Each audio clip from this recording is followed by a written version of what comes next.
Welcome back, it's Nine, and today we have a bunch of good topics to discuss. We are starting with Sony filing a patent to enable game emulation across PS1, 2, and 3 titles via streaming.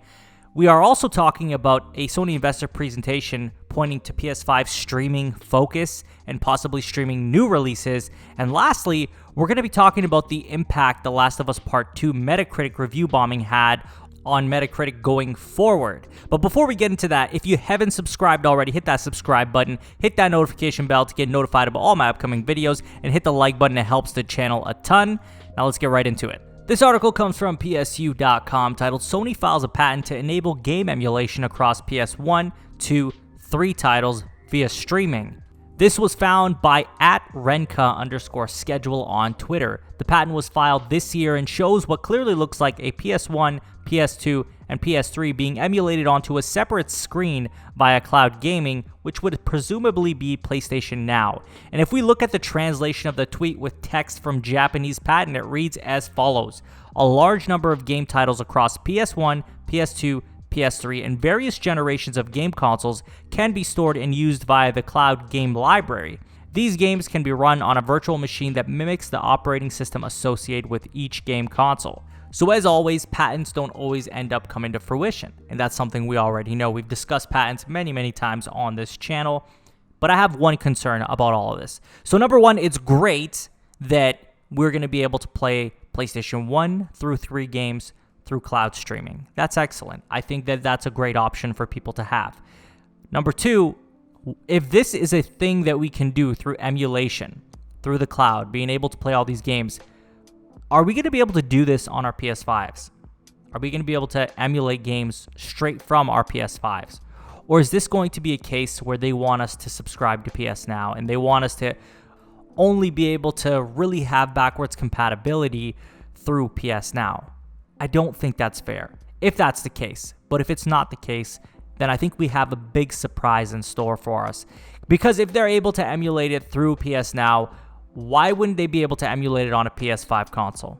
There's no reason not to be able to. So that leaves one of two options.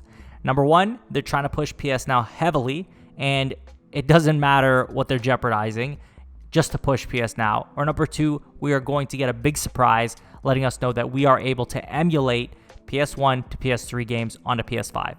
It'll be interesting what happens, right? We don't know for sure. This is definitely speculation based off of this patent. I really hope this means that we will be able to do backwards compatibility from PS1 to 3 just from our console. But if that's not the case, I think there will be backlash for this. I think that forcing backwards compatibility through PS Now as a service is not right. It's not fair, and it's not something that any consumer is just going to get up and be happy about. I think cloud streaming is a thing. I think it has its place, but I don't think it should be the only way to do something.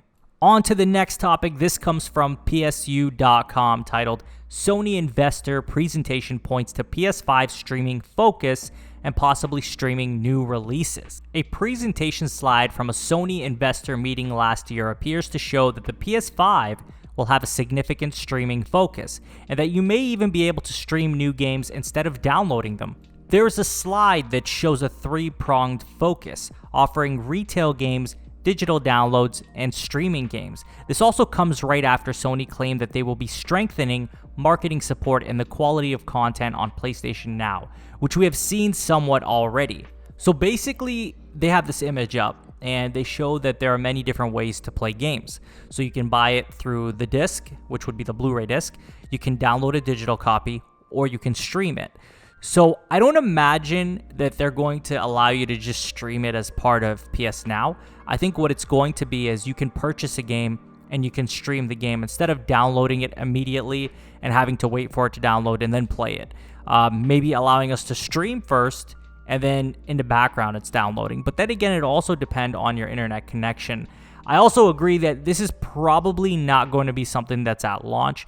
It'll probably be supported somewhat, maybe with smaller titles, but I don't imagine that we're going to be seeing this supported with every single release that happens in the first year that the PlayStation 5 is on the market. So this is really just about giving us more choice when we buy games, when we play games, how we want to experience them. And I think that's always a good thing. Allowing us to choose whether we want to stream, buy them digital, or buy them physical should be an option for everybody, because especially in the day where you have xCloud coming out, you have Stadia being a thing. Whether they're good or not is not the question here. It's the point of being in the market and having something for those people who desire it. So I think this is a good move on Sony's part, and ultimately should go over well with fans, considering it's just them giving us more options. On to our last topic, which comes from PSU.com, titled "The Last of Us Part 2 Metacritic Review Bombing Prompts Changes to User Score System."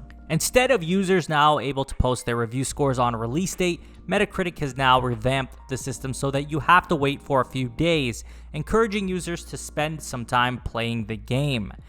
All right, do I think ultimately this will do much? I don't think so. I think that people are going to hate on a game. If they want to hate on a game, they're going to review bomb it if they want to review bomb it. This isn't about people not going in and playing the game. This is about people who don't even play this, whether it be The Last of Us 2 or a different game. It's about people who don't even play the game who go in and review bomb a game. I think, and we've talked about this before, the system needs to change. We need to be able to pair our accounts up on Metacritic with our gamer tags, our PSN IDs, so we can search and see, okay, have you even played this game? How many hours have you put in? Have you completed the game?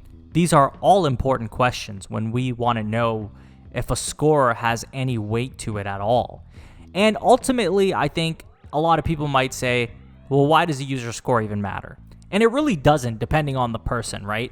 Obviously, myself, I don't care what a user score is. In fact, I don't even care what a review score is from those big sites, because there have been many games that I've personally enjoyed that have reviewed atrociously. But it would be naive to say that people in general, nobody cares about review scores. There are people who do care. There are people who do rely on reviews from their favorite content creators or their favorite gaming journalism outlet, right? So in that case, there needs to be a fair way to gauge these reviews. And again, if they'd allow us to pair some way, somehow, with our PSN IDs, our gamer tags, to really check how many hours we've put in a game, how far we've gotten, and then showing that on our review as well. Now I'm going to pass this on to you guys. I'm curious what you all make of this backwards compatibility case with emulation via streaming. What do you think of this? Do you think we're going to be able to use this like natively on our PlayStations as well? Or is this a case where we're going to have to do it